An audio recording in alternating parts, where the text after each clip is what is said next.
이것은 실제로 있었던 일입니다. 여태까지 저는 이 이야기를 전부 풀어본 적이 없었어요. 이 이야기가 끝나면 여러분들은 꼭 어깨를 털어주시길 바랍니다.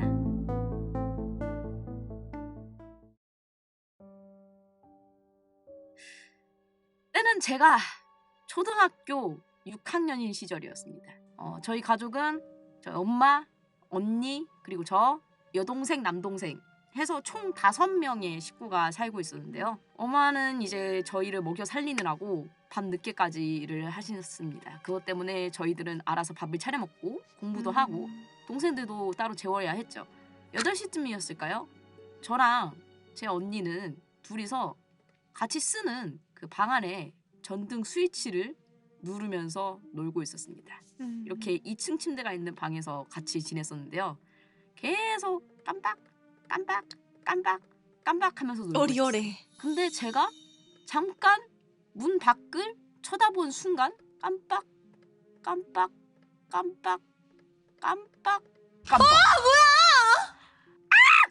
저희가 소리를 미친 듯이 들었습니다. 언니가 무슨 일이냐고, 동생들 깨는데 소리 지르면 어떡하냐고 저한테 막 화를 냈죠. 저는 순간 얼굴 잔상이 이상한 게 보였다고 했습니다.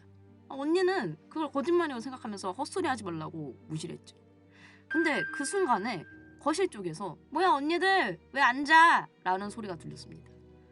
여동생 목소리였어요. 저랑 언니는 동생이랑 장난칠 생각으로 거실로 나갔습니다.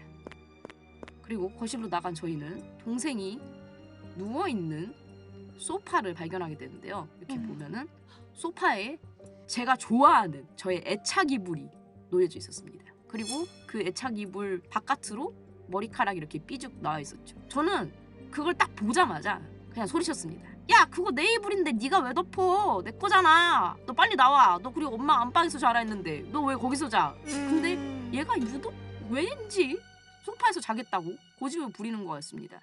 그래서 말도 없이 그냥 누워있길래 저랑 언니가 이 녀석을 골려먹으려고 야 제 이불 걷어내봐. 불 켜서 그냥 깨워버리자. 이러면서 이불을 탁 걷었는데 아무것도 보이지 않았습니다.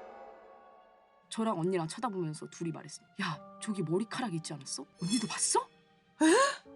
저랑 언니는 미친듯이 소리 지르면서 서로 껴안았습니다. 정말 너무 무서웠어요. 왜냐면 저희는 분명히 봤기 때문이죠. 제 여동생과 똑같은 갈색 머리, 긴 머리카락이 소파 쪽으로 늘어떠져 있는 것을. 그리고 나서 놀란 저희는 안방으로 들어갔습니다. 여동생이 있는지 없는지 확인하려고 들어갔어요. 순간 여동생이 부스스 일어나며 저희를 쳐다봅니다. 언니 왜 아직도 안 자고 있어? 뭐야 왜 이러는데 남동생이랑 그냥 껴안고 자고 있는 거예요. 저랑 언니는 다시 거실로 돌아왔죠. 아무것도 없었습니다. 너무 놀란 나머지 언니랑 저는 벌벌 떨면서 방으로 다시 돌아갑니다. 근데 그 순간 어디선가 들리는 부... 그게 뭐야?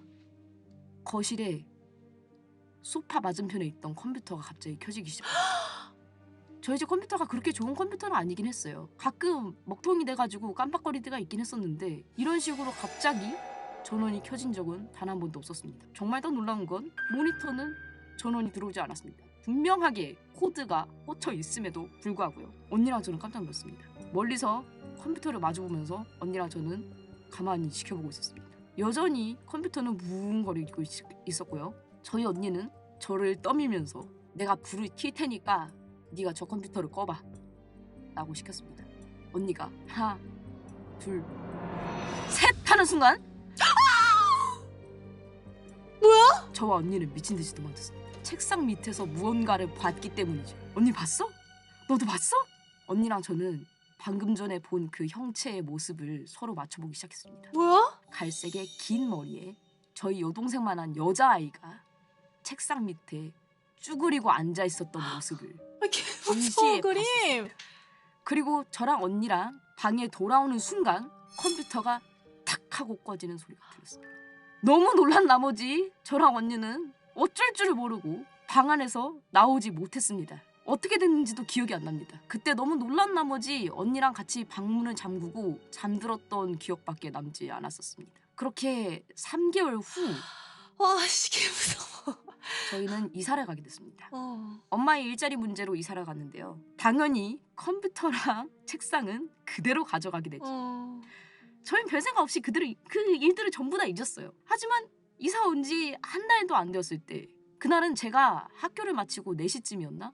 여동생하고 저녁밥 준비를 하고 있을 때 일어난 일이었습니다. 또다시 깜빡. 이번에는 컴퓨터뿐만이 아니라 거실의 불빛들이 깜빡거리기 시작했습니다. 왜 갑자기? 이사 온 집인데도 말이죠. 여동생은 처음에는 언니 전기가 이상한 것 같아 이러면서 저보고 고쳐달라고 했죠. 저는 두꺼비집을 내리고 모든 전원을 다 끈 다음에 다시 두꺼비집을 올렸습니다. 코드는 뽑혀 있었어요. 근데 다시 저거 너무 무섭다고. 순식간에 그 형체는 다시 사라졌습니다. 저는 당연히 제가 헛것을 본 거라고 생각했죠. 그런데 여동생이 한마디 하는 겁니다. 언니, 제가 그때 걔야? 저는 저만 본 게 아니란 사실을 깨닫고서 동생과 소리를 지르면서 방으로 돌아갔습니다. 몇 시간 후에 저희 언니가 집에 들어왔고 저는 언니에게 그 이야기를 했습니다. 그리고는 엄마한테 울며 불며 빌었어요. 제발 이 책상이랑 컴퓨터를 버려달라고. 하지만 당연하게도 비싸게 산 컴퓨터와 책상을 엄마는 끝까지 버리지 않았죠. 절대로 들어주지 않는 우리 엄마에게 저는 정말 거짓말 안 하고 3개월 내내 컴퓨터와 책상을 쓰지 않고 버려달라고 부탁했습니다. 하지만 다시 3개월 후에 또 이사를 가게 됩니다. 이사를 좀 그리고 자주 가는. 또 이 녀석을 가지고 왔습니다. 정말 근데 희한하게도 더 이상 책상 밑에 그 아이가 보이진 않더라고요. 물론 목격한 건 딱 2번이긴 했지만은 저는 이사를 했을 때 또 나타날 거라는 그런 예상을 하고 있었거든요. 하지만 그 아이는 나타나지 않고 가끔 컴퓨터가 쓰지 않을 때 깜빡깜빡 거리는 거는 본 적이 있습니다. 전기를 뽑았음에도 불구하고요. 그러던 어느 날 저는 새로 이사 온 집에서 친구네 집으로 가는 길을 걷게 되었습니다. 워낙 시골 동네였어가지고 도로 쪽이 제대로 발달되지 않아서 인도가 없었어요. 그래서 어쩔 수 없이 저는 논두렁으로 지름길을 통해 친구네 집으로 가게 됐는데요. 제일 빨리 가는 지름길을 딱 지나가는 순간 원래는 친구들하고 같이 다녔어가지고 별 생각 없이 다녔던 길이 혼자 가는 길이라서 그런지 유난히 스산하게 느껴졌던 겁니다. 그리고 그 길을 걷는데 오른쪽에 희미하게 검은 캐리어가 제 눈을 사로잡았습니다. 처음에는 누가 저런데 캐리어를 두는 거지? 라고 생각을 했었지만은 뭔가 저희 이상해. 외할아버지께서 밭농사를 하실 때 가끔 뭐 필요한 물건이 있으면은 캐리어에다가 놓고 편하게 옮기시는 적도 있기 때문에 그런 거겠구나 라고 생각했습니다. 그러고 나서 친구네 집에 도착한 4시에 그날은 주말에 친구의 가족들도 모두 있었던 날이 있었습니다. 친구의 아버지는 은퇴하신 소방관이셨는데 저를 맞이해 주시면서 물으셨어요. 여기 올 때 어디로 왔어? 힘들지 않았어? 걸어올 때는 꽤 걸렸을 텐데. 괜찮아요. 친구들이랑 다니던 지름길로 와서 빨리 올 수 있었어요. 응? 지름길 어디? 아니 거기 논두렁 있는 그 길이요. 친구네 어머니가 소스라치게 놀라시면서 저한테 소리치셨습니다. 너 혼자서 온 거니? 아버지도 옆에서 거드셨어요. 너 올 때 아무도 없었지? 뭐 봤어? 아까 본 캐리어는 생각을 못할 정도로 저는 그분들의 호통에 깜짝 놀라서 아무 말도 못하고 그저 괜찮다고만 했습니다. 그러고 나서 친구네 집에서 좀 놀다가 친구가 얘기를 해주더라고요. 그 길가에서 토막살인 사건이 최근에 있었다고요. 사건이 일어난 지 한 달도 되지 않았다고 했어요. 얼마 되지 않았던 사건이라서 소방관이셨던 아버지분께서 은퇴 전에 신고를 받고 정리했던 장소였다고 합니다.